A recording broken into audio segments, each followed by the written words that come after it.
Leksjon 1. Navigere kollektivtransport.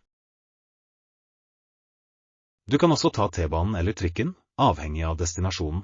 Det er en fin måte å komme seg rundt på. Det er et godt tips. Offentlig transport kan være en så effektiv måte å utforske byen på. Nøyaktig. Det sparer ofte tid sammenlignet med kjøring, spesielt i rushtiden. Ja. I tillegg gir det deg en sjanse til å se mer av byen, oppleve den som en lokal. Absolutt. Jeg elsker det praktiske med å hoppe på en trikk og utforske forskjellige nabolag. Jeg også. Det er også et mer budsjettvennlig alternativ sammenlignet med taxier. Definitivt. Har du en favorittrute eller linje du liker å ta? Jeg elsker å ta linjen som går gjennom det historiske distriktet. Det er alltid fascinerende å se arkitekturen. Det høres deilig ut. Det må jeg sjekke ut ved mitt neste besøk. Leksjon 2. Reiseviktig. Har du noen andre tips til meg? Bare husk å pakke med solkrem og myggmiddel hvis du skal til varmere områder. Det er et godt poeng. Beskyttelse mot sol og insekter er avgjørende for en komfortabel tur. Ja. Det er lett å overse disse elementene, men de kan utgjøre en stor forskjell i opplevelsen din. Absolutt. Jeg skal sørge for å legge dem til på pakkelisten min. Stor. Vurder også å ta med en gjenbrukbar vannflaske for å holde deg hydrert mens du utforsker. Det er en smart idé.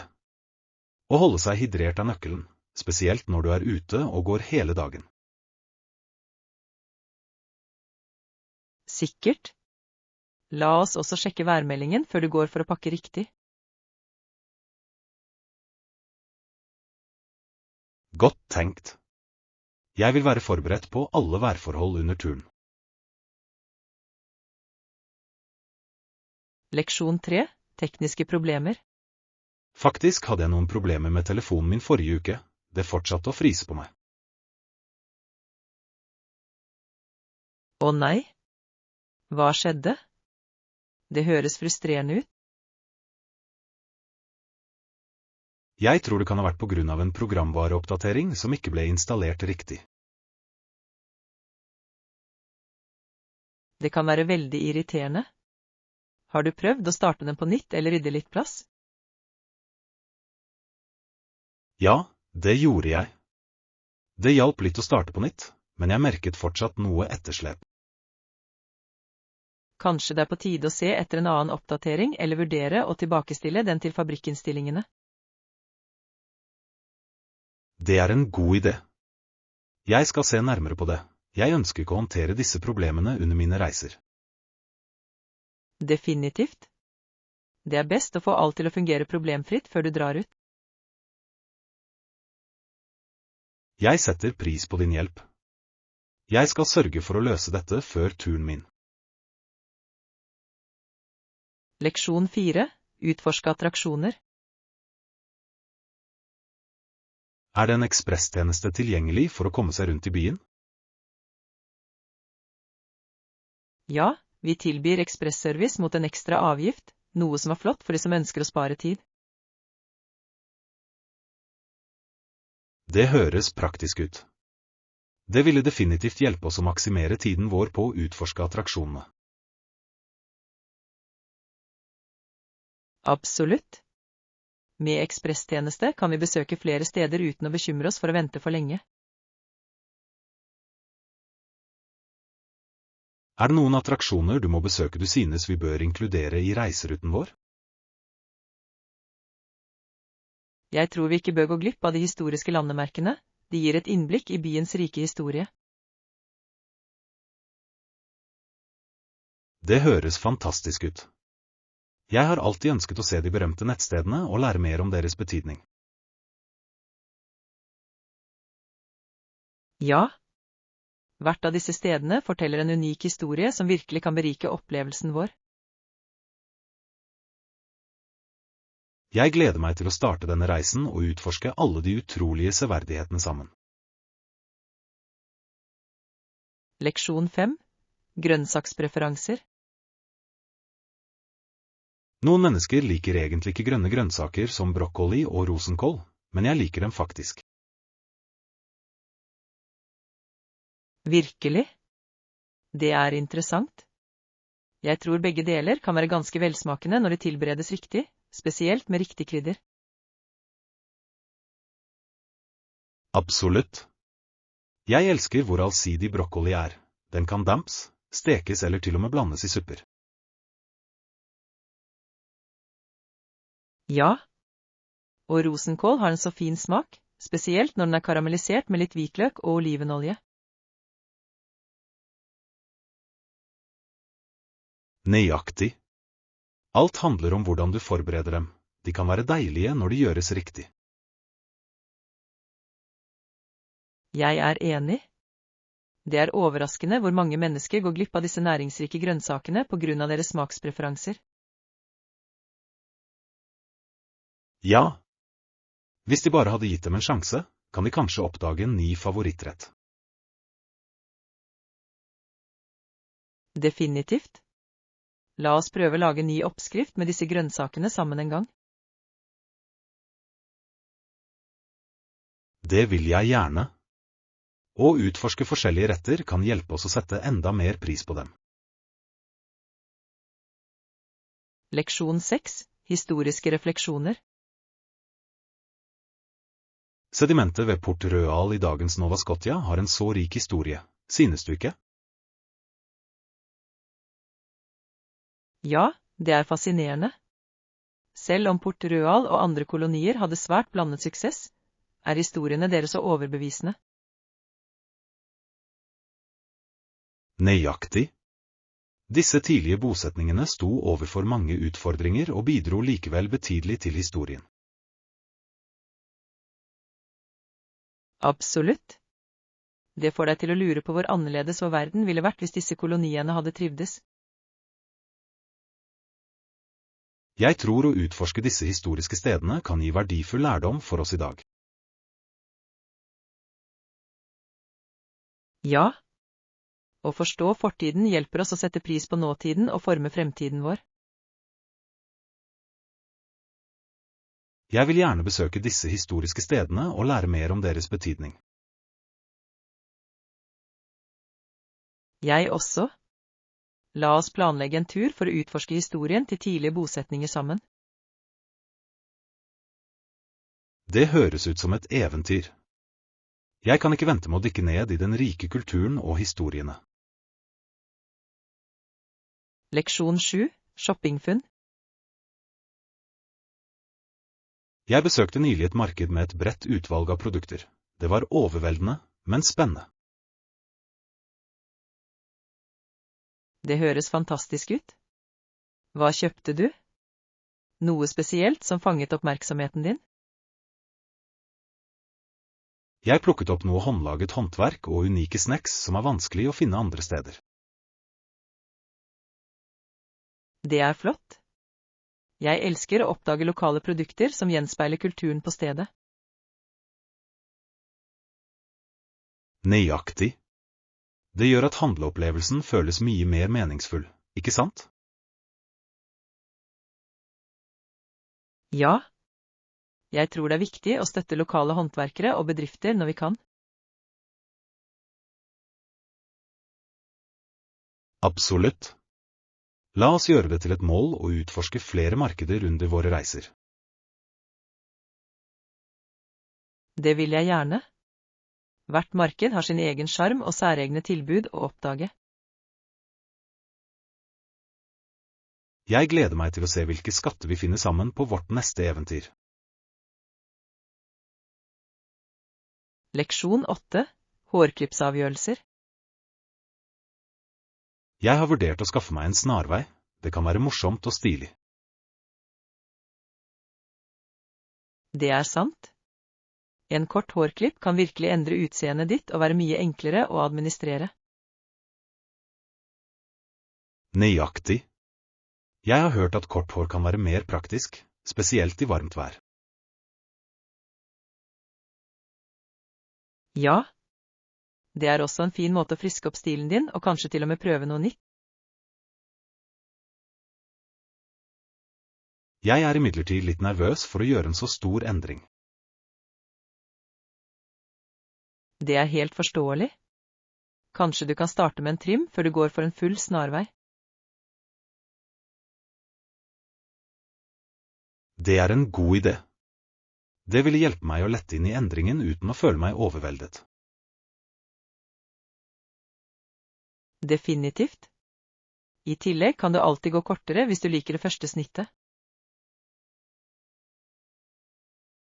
Jeg skal tenke på det og kanskje planlegge en avtale snart. Leksjon 9. Shakespeares innflytelse.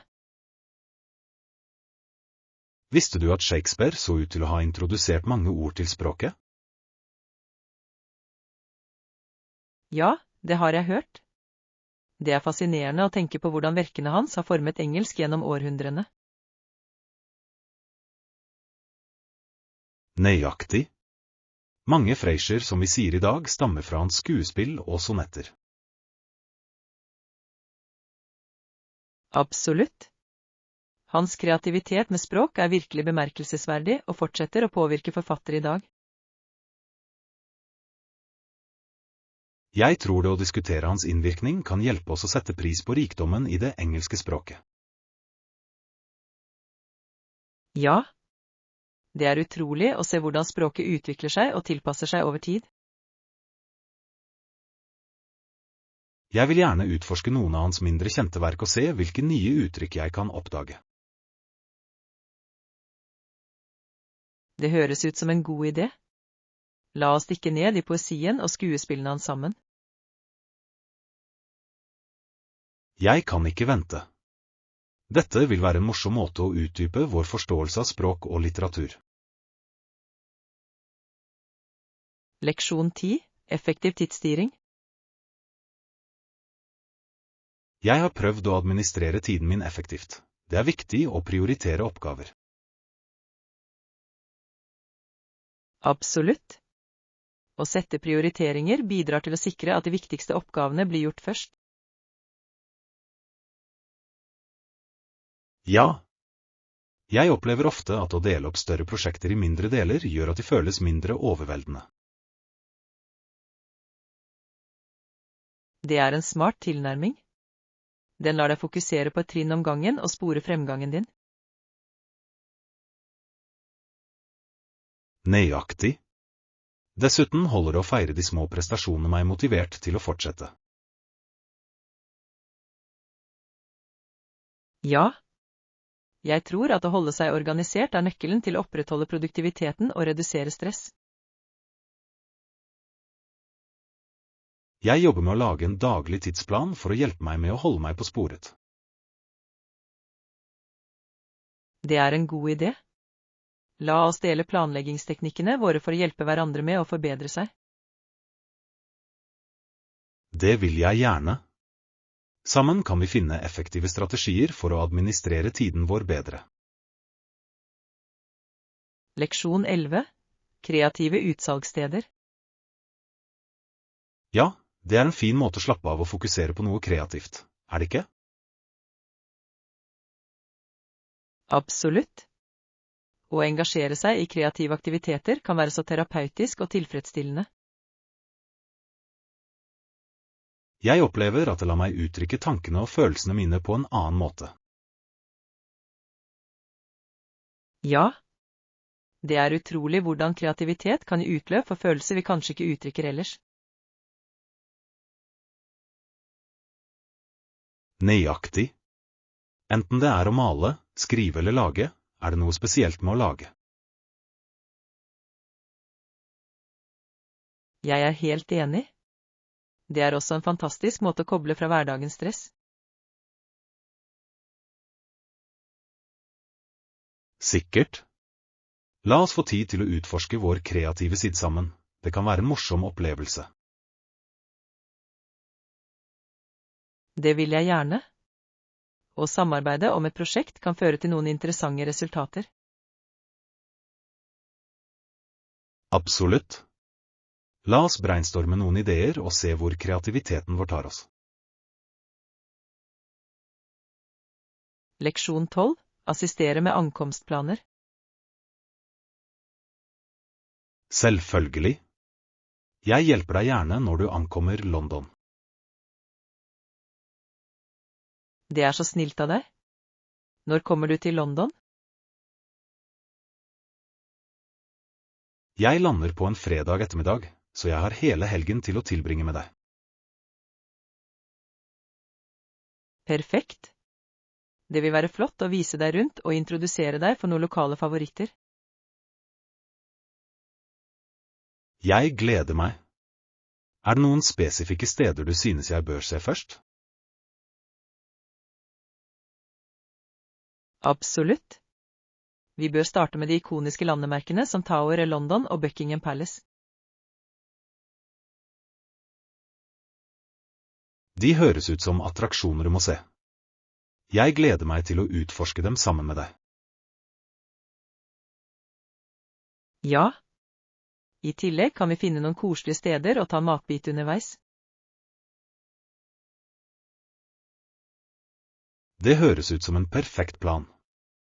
Jeg er allerede spent på turen min og tilbringe tid sammen. Leksjon 13. Sette mål. Når du skal takle store prosjekter, er det viktig å sette realistiske mål og dele opp oppgaver i mindre deler. Absolutt. Den tilnærmingen gjør at selv de mest skremmende oppgavene føles håndterbare. Ja. Jeg opplever ofte at å sette mindre milepæler hjelper meg å holde meg motivert underveis. Jeg er enig. Å feire de små seirene kan virkelig øke selvtilliten og entusiasme. Nøyaktig. Det er en fin måte å spore fremgang og sikre at jeg beveger meg i riktig retning. I tillegg bidrar det til å redusere eventuelle overveldende følelser som kan komme med større prosjekter. Sikkert. Har du noen spesifikke strategier du bruker når du setter deg mål? Jeg liker å skrive ned målene mine og holde dem synlige som en påminnelse om hva jeg jobber mot. Det er en fantastisk idé. Visuelle påminnelser kan være en god kilde til motivasjon. Leksjon 14. Velge den perfekte kjolen. Hva med en elegant kjole i pastellfarge? Jeg tror den vil passe perfekt til anledningen. Det høres deilig ut. Pastellfarger er så friske og kan virkelig lyse opp enhver begivenhet. Nøyaktig. I tillegg er de ofte forbundet med våren og sommeren, noe som gjør at de føler seg veldig festlige. Ja. Jeg elsker hvor allsidige pastellkjoler kan være. De kan kles opp eller ned avhengig av tilbehør. Absolutt. Et enkelt par hæler eller til og med noen stilige flater kan fullføre utseendet vakkert. Og la oss ikke glemme det riktige tilbehøret. En søt veske og noen delikate smykker ville være perfekt. Definitivt. Det handler om å finne den perfekte balansen mellom eleganse og komfort. Jeg gleder meg til å se hva du velger. Å prøve forskjellige stiler vil være en del av moroa. Ja. La oss gjøre en dag ut av det og utforske noen butikker sammen. Leksjon 15. Utforsking av forstadsutvikling. Med tiden bodde de fleste i forstedene, og etter hvert ble det bygget butikker og små shoppingplasser i disse områdene. Ja, det er interessant å se hvordan forstadsområder har utviklet seg gjennom årene for å møte behovene til den voksne befolkningen. Nøyaktig. Bekvemmeligheten ved å ha butikker i nærheten har endret måten folk forholder seg til shopping og daglige gjøremål. Absolutt. Det er bemerkelsesverdig hvordan denne utviklingen har påvirket samfunnslivet og sosiale interaksjoner. Jeg synes det er fascinerende hvordan forstadsliv har sine fordeler og ulemper, spesielt når det gjelder tilgjengelighet til bysentre. Ja. Selv om det å bo i forstedene tilbyr mer plass, kan det noen ganger føles isolert sammenlignet med bylivet. Jeg er enig. Det handler om å finne den rette balansen mellom komfort og bekvemmelighet. Nøyaktig. La oss utforske noen forstadsområder neste gang vi er ute. Det kan være oppklarende å se forskjellene på egen hånd. Det vil jeg gjerne. Det er alltid godt å forstå hvordan ulike livsmiljøer påvirker livsstilen vår. Leksjon 16. Verdsettelse av modeller. Jeg møtte nylig en som setter pris på modellbygging. Det er en så detaljert og kreativ hobby. Det høres interessant ut.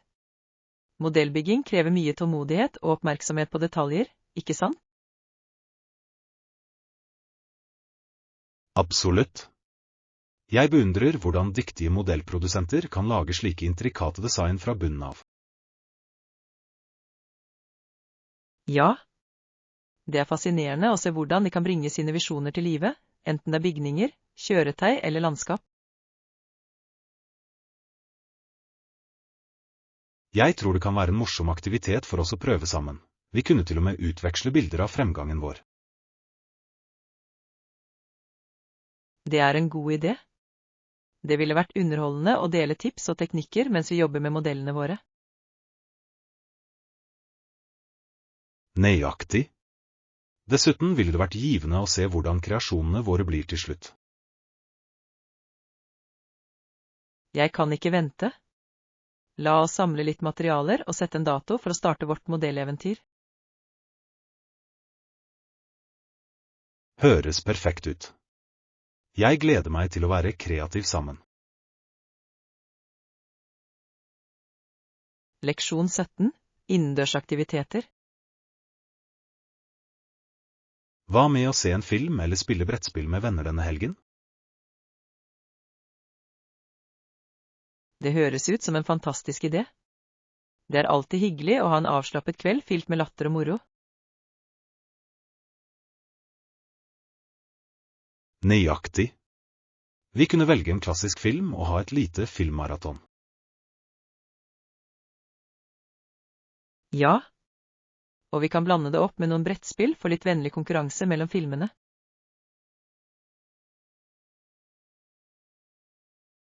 Jeg elsker det.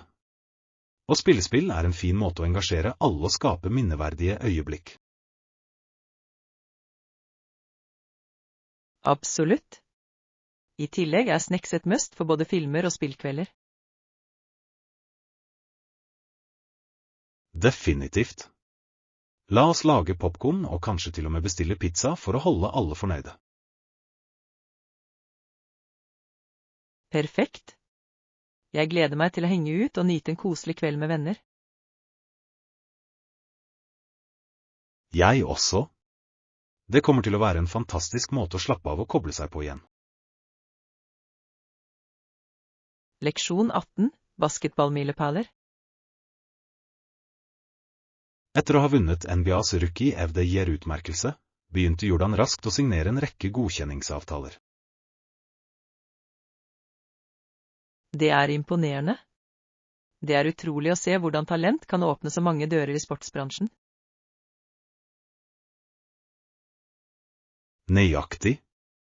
Hans suksess på banen banet vei for en bemerkelsesverdig karriere utenfor banen også. Ja.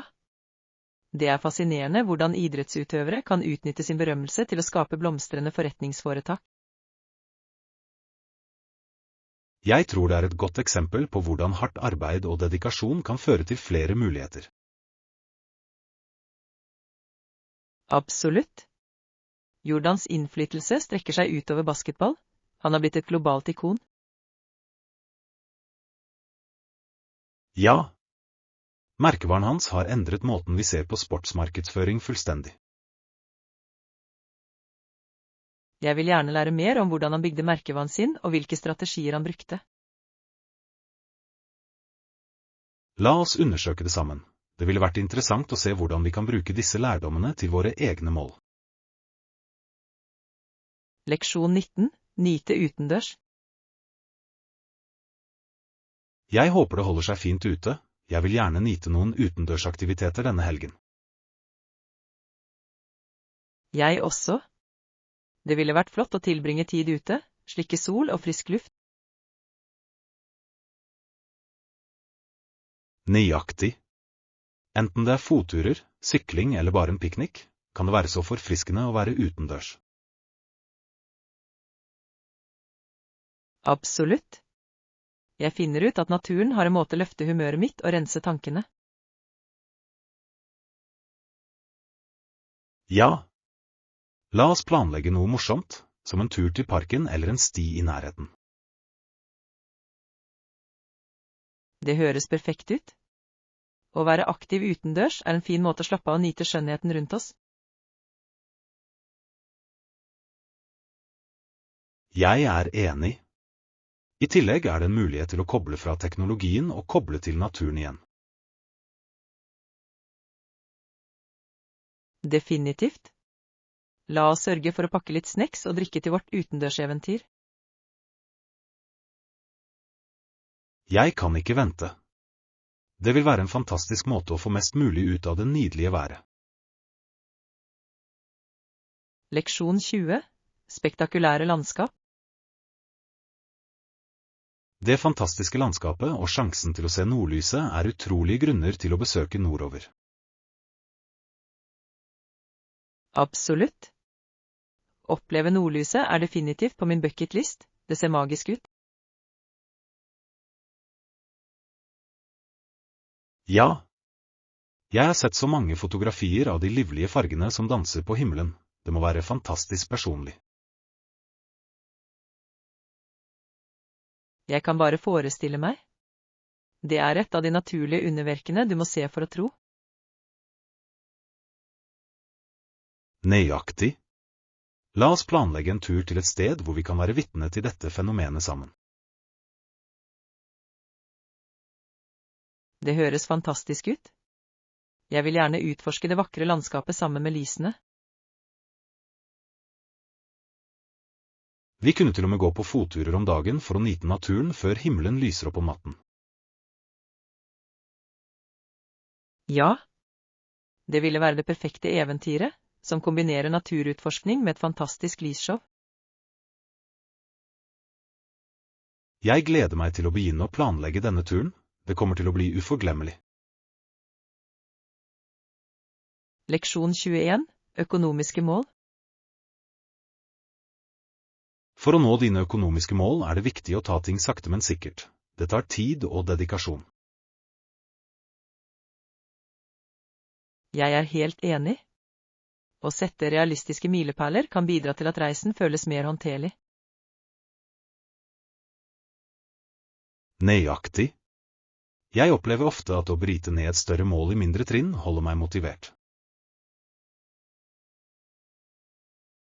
Ja. Å feire de små prestasjonene underveis kan virkelig øke selvtilliten din. Jeg tror det er viktig å holde fokus og minne oss selv på hvorfor vi jobber mot disse målene. Absolutt.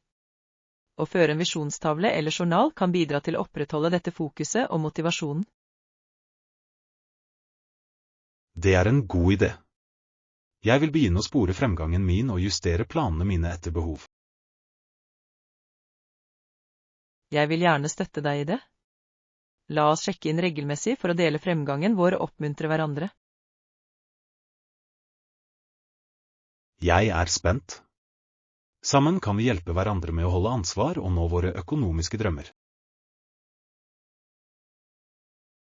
Leksjon 22, hagetips. Dyrker du mest blomster som roser og solsikker denne sesongen? Ja.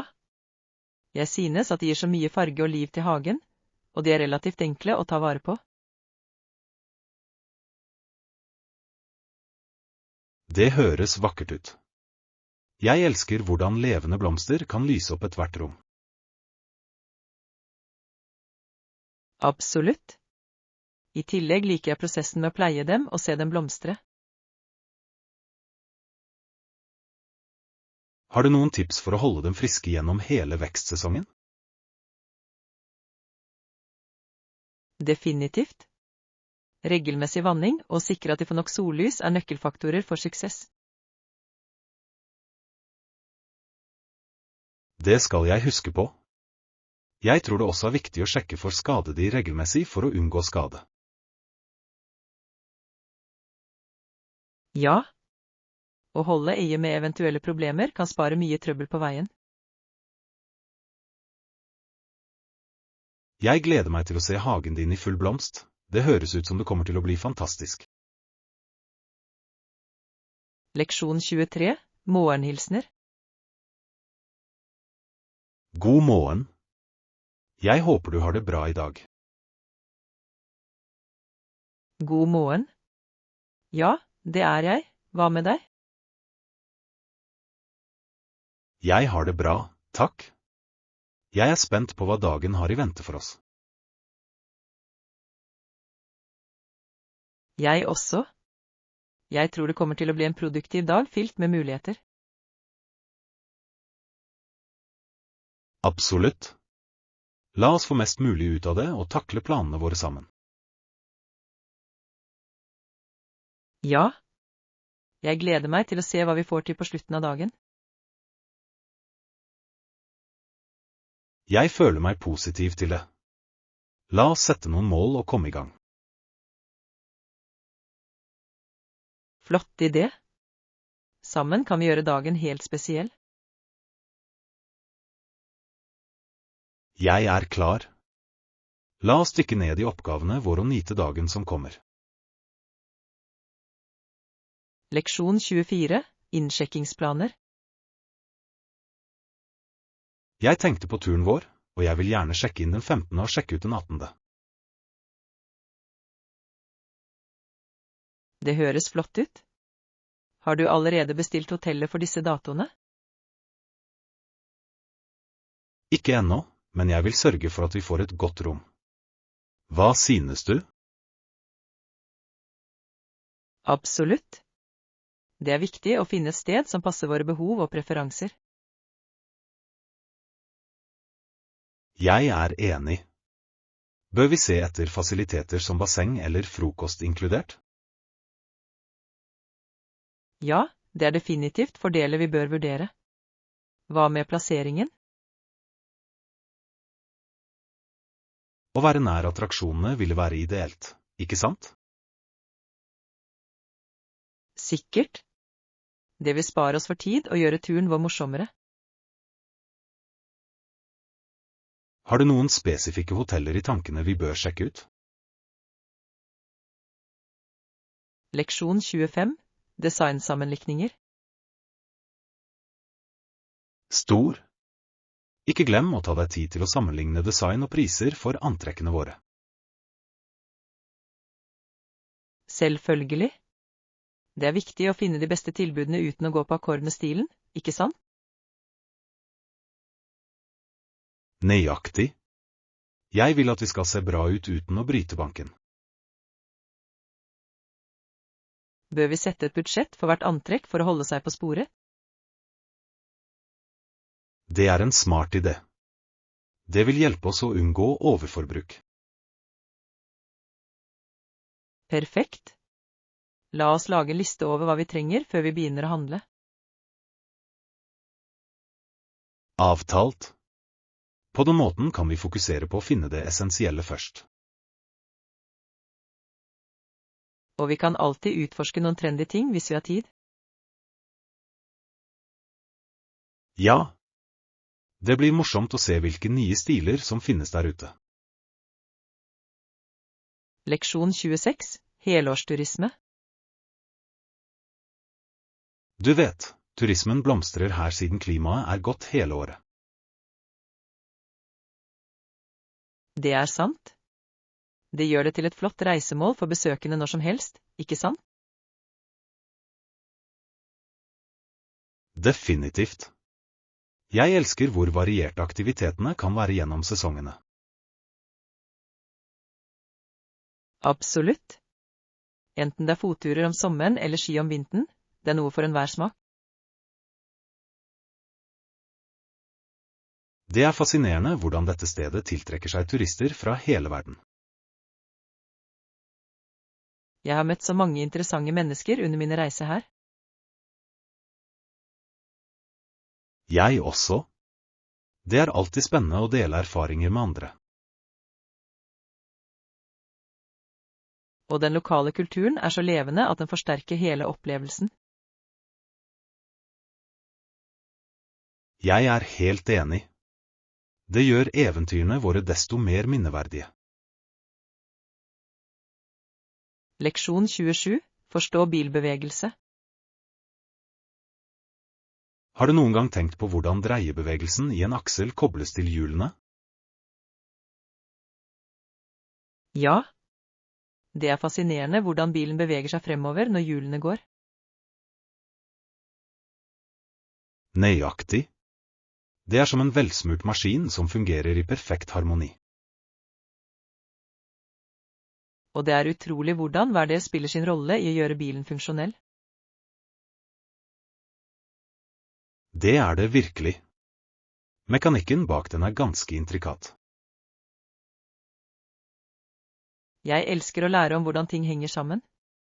Det er så opplysende. Og det gjør kjøringen enda mer imponerende når du forstår prosessen. Sikkert. Det legger til et helt nytt lag av forståelse for teknologi i biler. Jeg kan ikke vente med å dykke dypere inn i hvordan ulike systemer samhandler.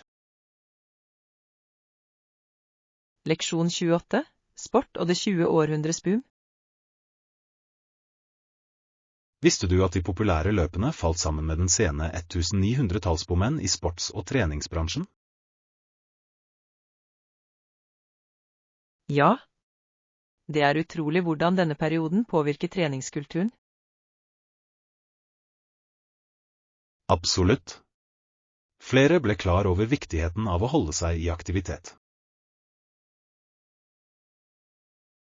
Og det utløste en trend som fortsetter å vokse i dag, ikke sant? Sikkert. Arrangementer som maraton ble store sosiale sammenkomster. Det er interessant hvordan de fremmer fellesskap og sunn konkurranse. Jeg elsker at de inspirerer folk til å flytte sine grenser. Nøyaktig. Det handler om motivasjon og å nå personlige mål. Og energien på disse arrangementene er bare elektriserende. Leksjon 29. Anerkjennelse av kvinners arbeid. Det er overraskende hvor mange svært kompetente kvinner som er grovt underbetalt i ulike bransjer. Jeg vet, ikke sant? De kjører ofte showet mens andre får æren. Det er frustrerende å se deres harde arbeid gå ubemerket hen. Absolutt. De fortjener anerkjennelse og rettferdig kompensasjon. Jeg håper flere begynner å anerkjenne deres bidrag. Ja. Det er viktig for å skape mer rettferdig arbeidsplass. Endring går sakte, men samtaler som dette kan bidra til å øke bevisstheten. Nøyaktig. Vi må gå inn for rettferdighet og likhet. Sammen kan vi støtte bevegelsen for endring. Leksjon 30. Databehandlingens fremtid. Absolutt. Ideen om datamaskiner som opererer på qubits i stedet for bits er revolusjonerende. Det er det virkelig. Kvantedatabehandling har potensial til å endre alt. Tenk deg hastigheten og effektiviteten vi kan oppnå med slik teknologi.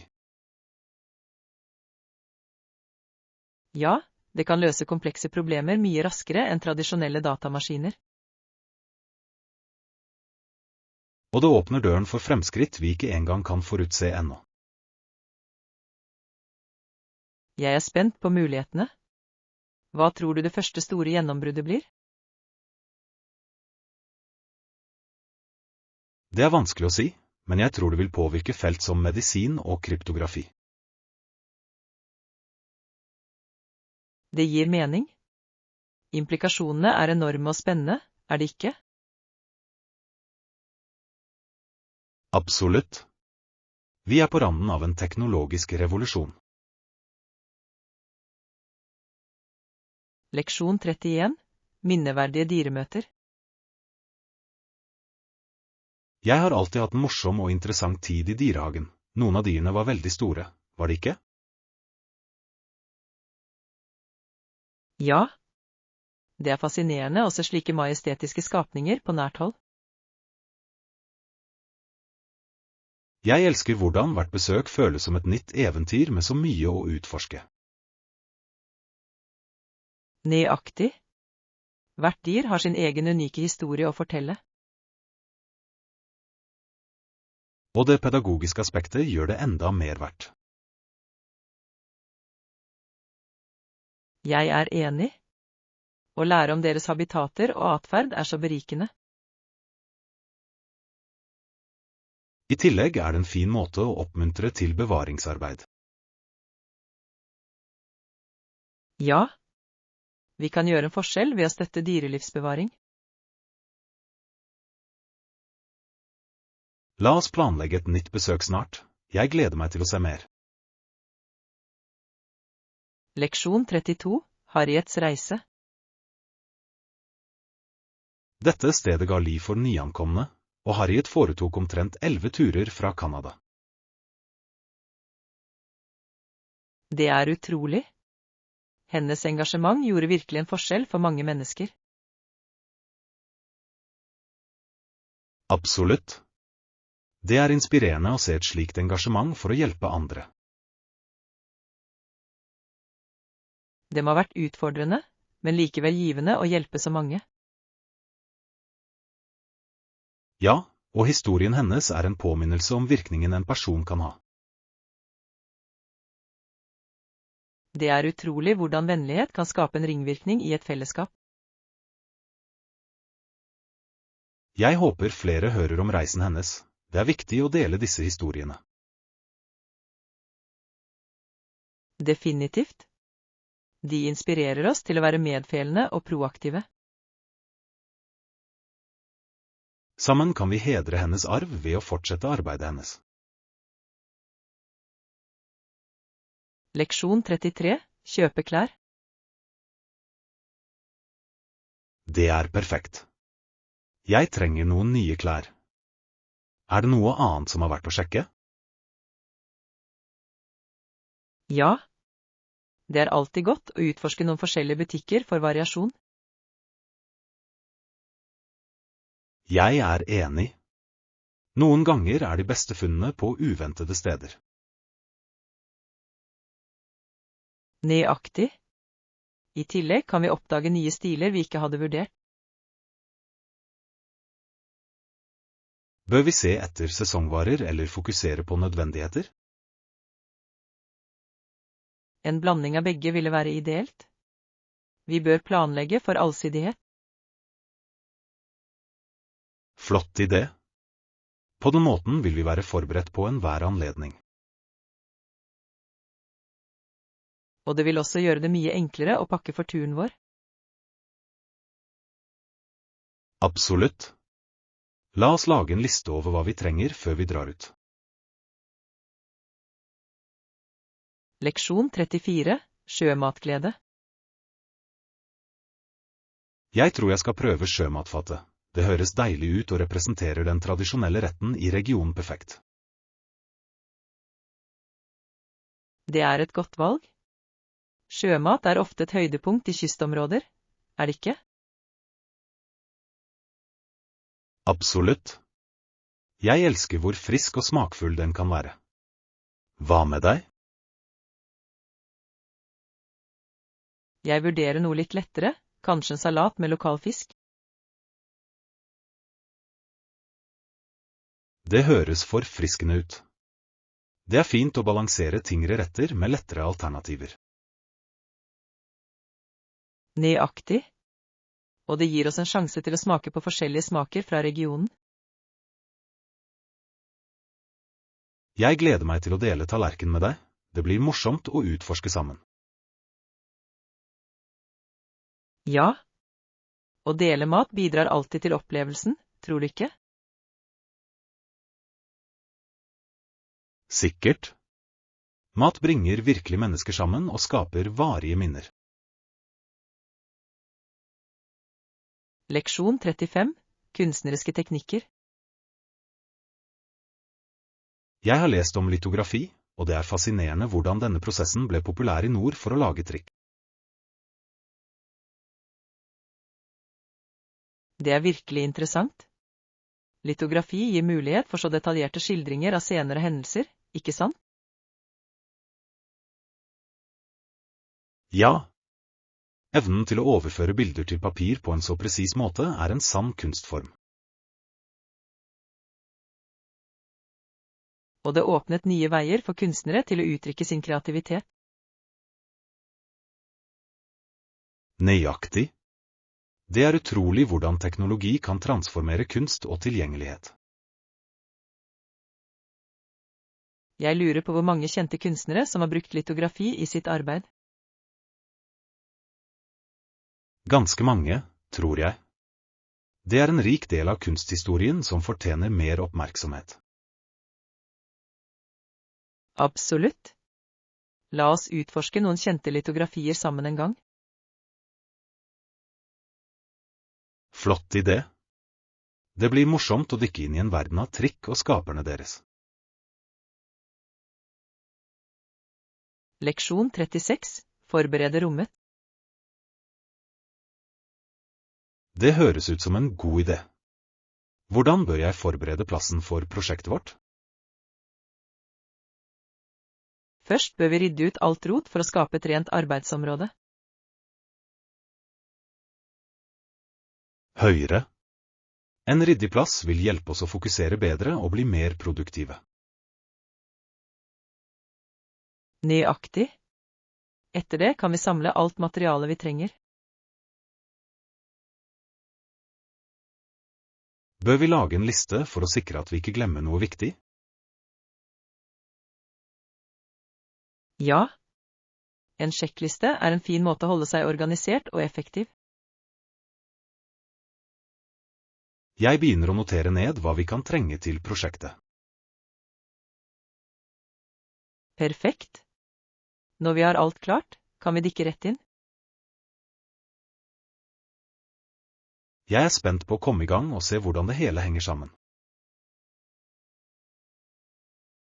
Leksjon 37. Prissammenligninger.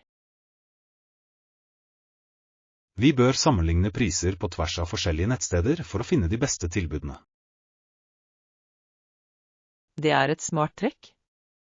Det er alltid godt å sikre at vi får valuta for pengene. Nøyaktig. I tillegg gjør netthandel det enkelt å sjekke flere alternativer raskt. Bør vi også vurdere fraktkostnader når vi sammenligner priser? Definitivt. Disse kan legge sammen og påvirke den samlede verdien av kjøpene våre. Skjønner det. Hva med leveringsstedet? Det kan også påvirke tiden vi får varene våre. Ja, det er viktig å velge et sted som tilbyr rettidig frakt uten ekstra avgifter. La oss sørge for å ta det med i sammenligningene våre også. Høres ut som en plan. Jeg gleder meg til å finne noen gode tilbud sammen. Leksjon 38. Teatersuksess. Visste du at en 6 ukers sesong med stor suksess i 1957 førte til at det ble bygget permanent teater? Det er utrolig. Det er utrolig hvordan vellykkede produksjoner kan forme lokal kultur. Absolutt. Et permanent teater gir så mange muligheter for samfunnet. Ja. Det kan være vertskap for ulike forestillinger og arrangementer, som beriker den lokale kunstscenen. Jeg vil gjerne se hva slags show de har der. Jeg også.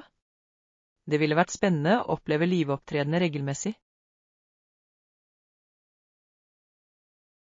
Og det ville skape en følelse av fellesskap blant publikum og utøvere. Nøyaktig. Et teater kan virkelig bringe folk sammen og støtte lokale talenter. La oss planlegge et besøk for å sjekke ut et show snart. Leksjon 39. Musikalske talenter. Jeg har alltid vært veldig flink til å spille bratsj. Det er et så vakkert instrument.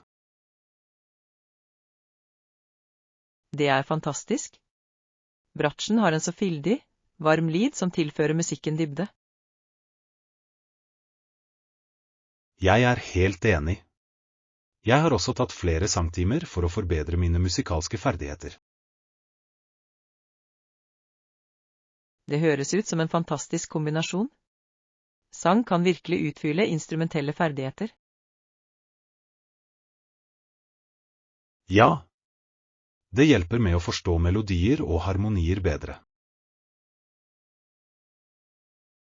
Jeg vil gjerne høre deg spille og synge en gang. Det må være magisk. Jeg vil gjerne dele det med deg. Musikk er et så personlig uttrykk.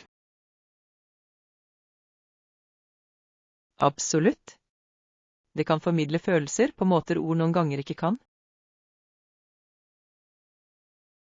La oss planlegge en liten musikkøk sammen. Det ville vært gøy. Leksjon 40. Et tilbakeslag mot fremskritt.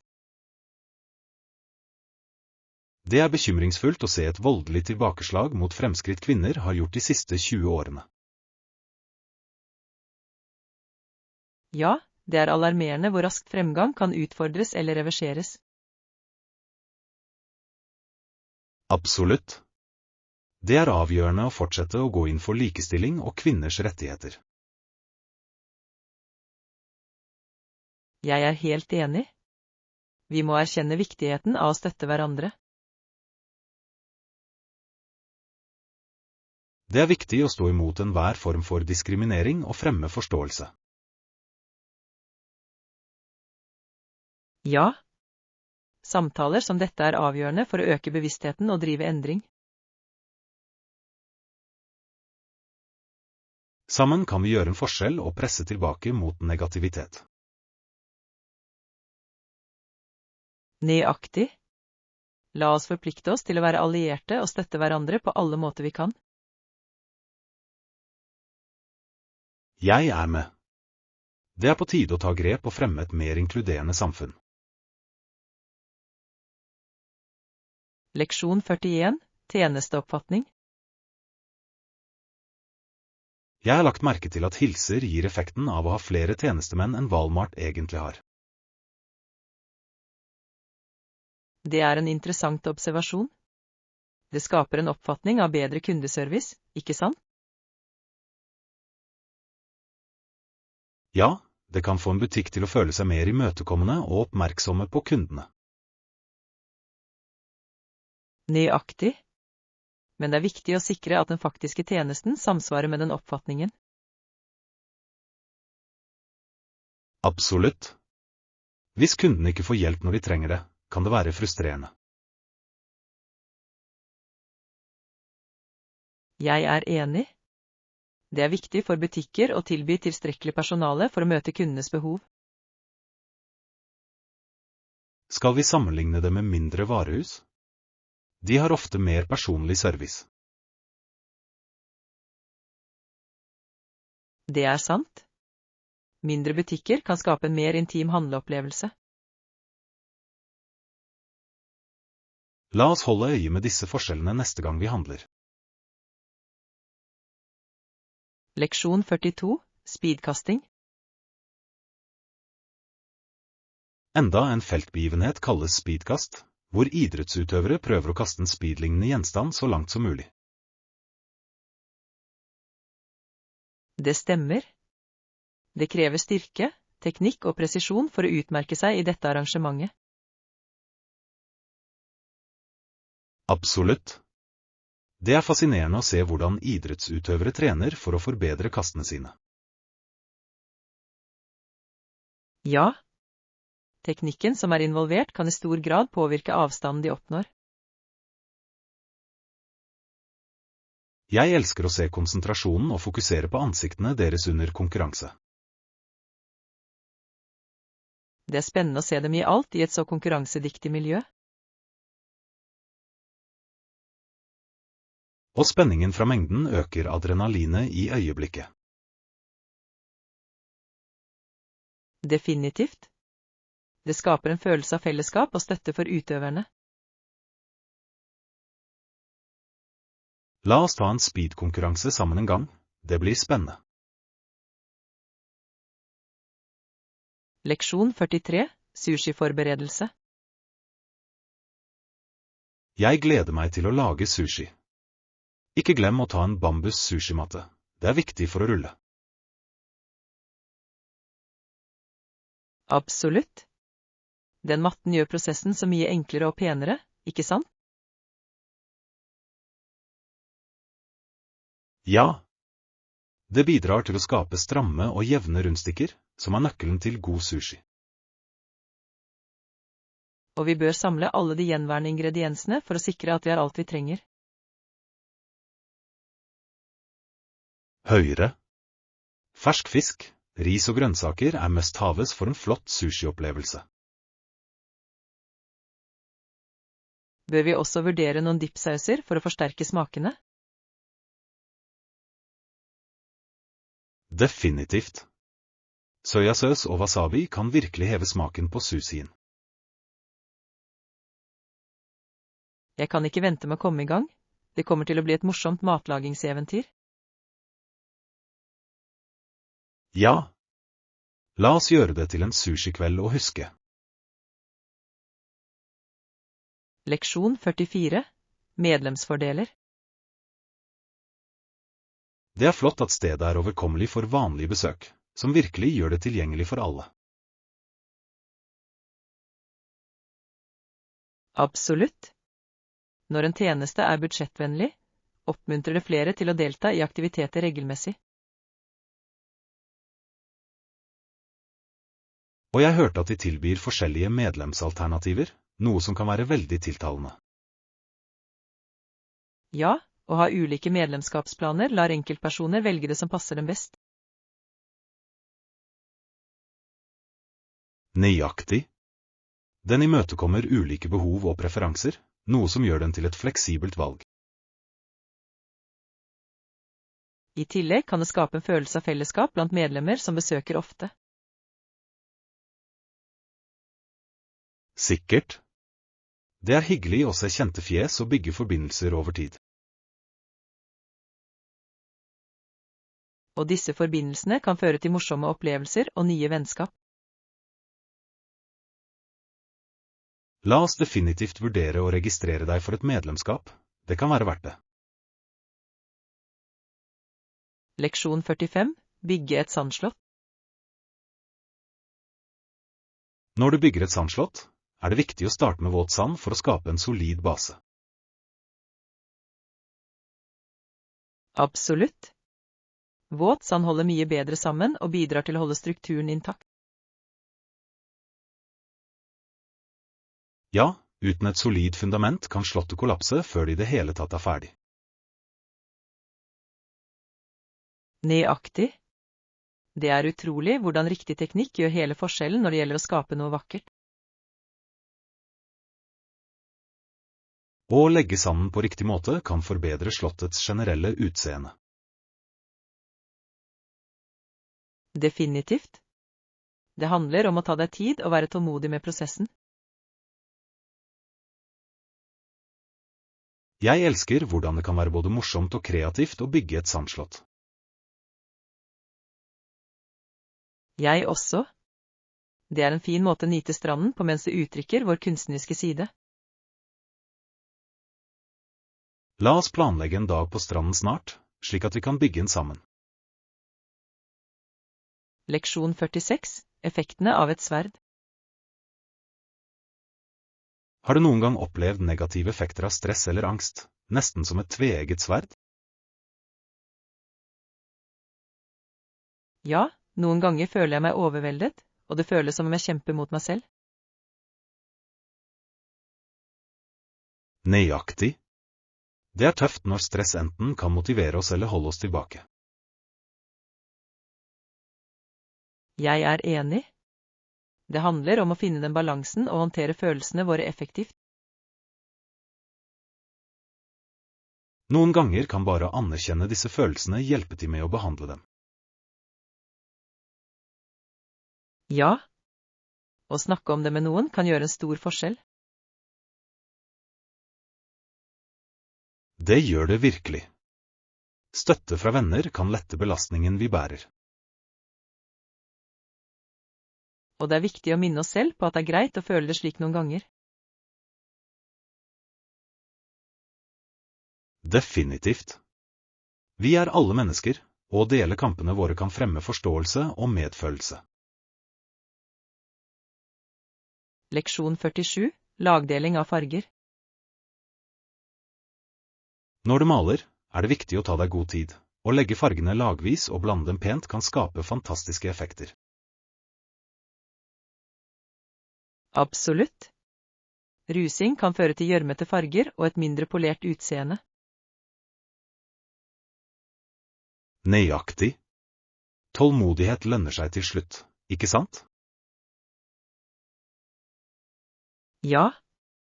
Dybden som lagdeling bringer til et maleri kan være virkelig fascinerende. Jeg elsker hvordan forskjellige teknikker kan endre resultatet av et stykke fullstendig. Jeg også.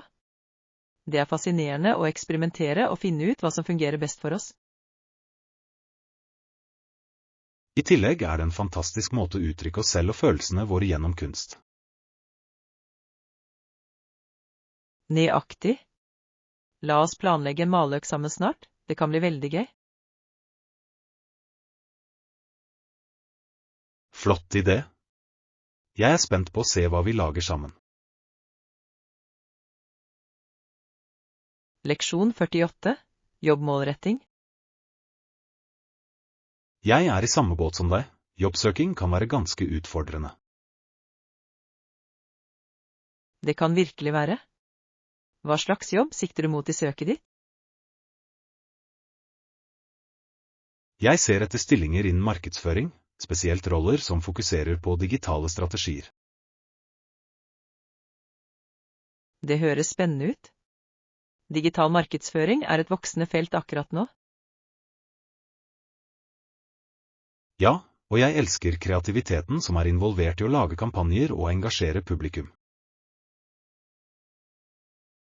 Jeg kan se hvorfor det ville appellere til deg. Den kombinerer analytiske ferdigheter med kreativitet. Nøyaktig. Og jeg er ivrig etter å finne en stilling der jeg kan gjøre en reell innvirkning. Det er en flott tankegang. Jeg er sikker på at du vil finne en rolle som passer perfekt til dine talenter. Takk. Jeg setter pris på din støtte. Det hjelper virkelig under denne prosessen.